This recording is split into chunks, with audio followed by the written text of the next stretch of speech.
Whoa! Hello, everyone. Hoodie D here, joined by Lady Medea, talking about another movie today. We have Flight Risk. This is a film directed by Mel Gibson, starring Mark Wahlberg. He is a pilot who is secretly a hitman. We're joined by a deputy U.S. Marshal, and Topher Grace actually plays the government informant here in this film. And the plot centers on Harris escorting Winston to trial after he becomes entangled with a mob boss. There's not really a whole lot of details about the mob boss. We just know he's some kind of big bad mob boss. And unknown to them, Booth has been hired to assassinate Topher Grace's character because he's a government informant. Of course, the mob wants to kill him. As they traverse the Alaskan wilderness, tensions escalate when Harris and Winston discover Booth's true identity, forcing them to collaborate to survive against additional threats, aiming to eliminate them. So, one thing to keep in mind is that 95% of this movie takes place on an airplane with three characters. Lady Medea, what were your thoughts? Well, I gotta admit, I went in, not really knowing what to think. I did know it was gonna be taking place on a plane, and there's gonna be basically three people on it. And to be honest with you, it's a big challenge to keep the viewer entertained for an hour and a half, just basically shooting the scenes in this one enclosed space, which is the inside of the plane, with basically three characters. But I thought Mel Gibson did pretty good job. Like I wasn't bored at all. I was, there was times that I was at the edge of my seat, kind of, expecting, some action. And yes, there was no, like a what would you call it, like a prolonged scenes when you kind of waiting and for things to happen. I kind of, like I was wondering to myself, once they got into a plane, all right, how long it's gonna take them to find out, who the pilot is, because what's gonna be the nice game, how long it's gonna take. And it didn't take it didn't take long. It was a nice pace to that movie. So yeah, overall, I did enjoy that movie. I agree. I had a great time with this film. Mhm. For me, I agree with what you said. There was no really slow moments. Usually, when Mhm. you get these kind of movies, sometimes in the middle, usually it can kind of drag on while it's waiting to get to that last final act of the film. But this one, it was kind of like a roller coaster the whole way through. It didn't Okay. really seem to stop, and every 5, maybe 10 minutes, something was happening that had you on the edge of your seat. So I did have a good time with this one. I think Mel Gibson did a good job. I think the cast did a great job with their acting. I don't think it's easy to act in that small space for that long of a time. So shout out to the cast for working with that. I thought it was really interesting the themes of trust and betrayal here. Exploring how you should be very careful with who you trust and how Mhm. trust is very fragile. uh, Survival and isolation kind of played in another part of the movie. You're in the Alaskan wilderness. You're scared if you crash or go down, you're gonna die. If not dead, you're gonna be stuck on these mountains, and you'll probably die from that.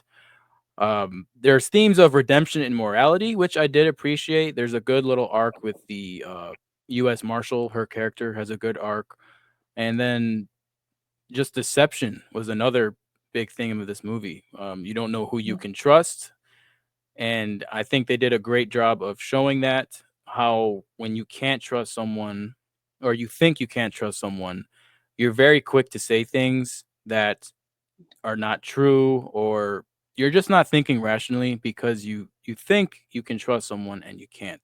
So the movie did a good job showing that. Do you agree, Magda? Yes, yeah. It was very skillfully portrayed. I do agree. However, what I wanted to also bring up, I did notice a couple things that were actually not that skillfully portrayed. Things that I noticed that could have been done better a little bit, and I would say that those were, kind of things that you wouldn't believe. Some of the mistakes that were made. Like for example, like the objects that were kind of left laying around, or like, one example would be how the pilot um obtained the deputy's sunglasses. Like, you think to yourself, US Marshal, I don't think should really normally would have let it happen. That was a grave mistake, how he stole it from her. I couldn't believe that.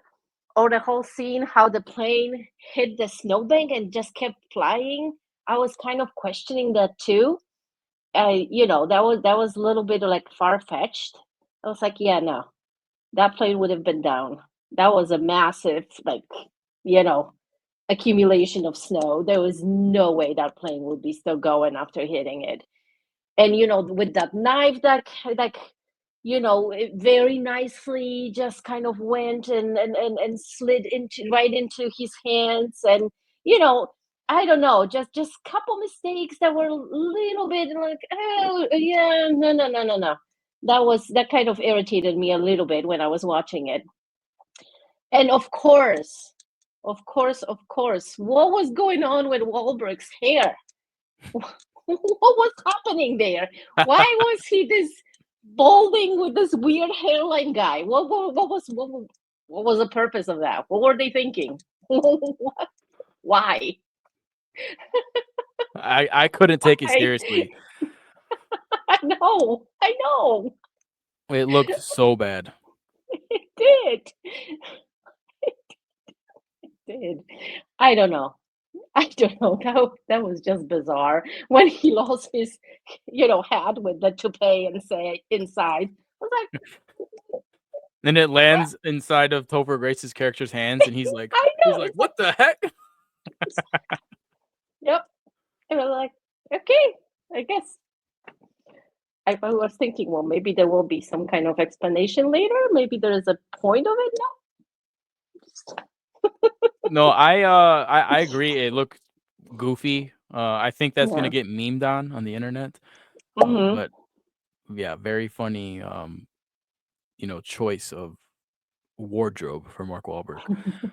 But I've heard for that he actually shaved his head every day, as opposed to wearing a cover up or yeah, whatever. yeah. Oh wow, so he actually shaved that. Yeah, he did. I mean, at least he was in his Yeah, character, what a sacrifice! Wow. right? Yeah. There was definitely some Hmm. plot armor, I'm gonna call it, to Yeah. protect them. And like you said, there's a point where they're flying the plane, it's going way too low, it's right above these mountains, and it does crash into this gigantic snowbank. But we're talking about like hundreds of feet of snow, maybe a little less than Hmm. that, but it's deep and it's very thick. And the Hmm. plane just flies right through it, like she said, and it's just Yeah. very unrealistic. The plane is not even a big or like sturdy plane. It's a little, I don't even know what to describe it as, but it's not a big plane, and it's not like industrial. It's not from the military. It's just a uh like civilian charter airplane. So it Yeah. definitely would have kind of crushed upon impact Yeah, there. like puddle hopper or whatever they call them. Yeah, Like this little. Yeah. and then they would have been Uh-huh. crushed to death. Yeah. But of course, it's a movie. There's plot armor there. Hmm. I agree with you about the knife falling into his hands. I also don't think maybe they could, but I think it would be a really, really hard to land a plane if you've never flown a plane Hmm. before. Yeah. And I feel like this movie made it look easier than it really is. Hmm. Um, yes, I understand she had someone in her ear walking her through everything, all the different buttons on the dashboard, what she needs to press, what she needs to, pull up on the clutch, whatever it might be. I still don't think, unless you're really good, but I just don't think a someone who doesn't fly planes could land a plane. And yes, she didn't Yeah, get a perfect landing. It was all over the place, but still, I don't feel as if a normal person could just land a plane, especially in yeah. a high stress situation like that. Yeah, yeah, yeah. I agree. The whole like, okay, turn like 20 degrees, do this, do that, and just keep it, cruising this way, and that was fine. I feel like that can be done because there is just so many tools to help you assess how you go in and it kind of set it up the perfect way, and then you have your autopilot and you're good. But just kind of lending it and estimating, how high you have to be and how fast you have to be going, and what's your with the high winds, like all that. He wasn't there. He wasn't sitting with her, So for me, yeah, that was impressive, I guess, that she actually did lend it because, and then you have that psychopath like hanging on your back and stuff. Yeah, it's like, okay, that was a high stress situation. I do agree. Yeah. Yeah, but for a 90-minute thriller movie, I had a Mhm. great time. Of Yeah. course, like we said, there's some, issues with plot armor, but Mhm. I think it's probably the best movie I've seen this year so far. I had Mhm. a good time with it. I'm going to give it a 7 out of 10. What about you, Lady Medea? I think I'm gonna go with 6, little lower than you. Just because, like I said, those little inconsistencies were a little irritating, and then I just can't get over Mark Wahlberg. And he said, so that's definitely bringing it down for me. But yeah, I had good time. And one more thing, and one another thing that I wanted to say was, about the deputy. Obviously we have a woman in power there. And of course we have to be very careful these days. But it was it it was done beautifully. She was in this a superhero, or what we call them, a girl boss or whatever. She was vulnerable as a woman against a strong and psycho man, you know, that was trying to kill her. She did have some skills as U.S. Marshal would normally have, so she was able to fight him off and ultimately get rid of him. But yeah, there were some scenes that it was he definitely overpowered her, and it was collaboration between her and um, her. I was gonna say hostage. Jeez, her, the witness that kind of got them saved. So none of the woke in the movie for sure. Yeah, she's right. So, if you haven't seen it, it's not a bad watch. It definitely might be a, coming to Netflix type movie in a few months. So, Mhm. if you don't want to go to the movie theater, just wait for that. Thank you for joining us on another movie review. And if you're not already, please subscribe to the channel. Thank you.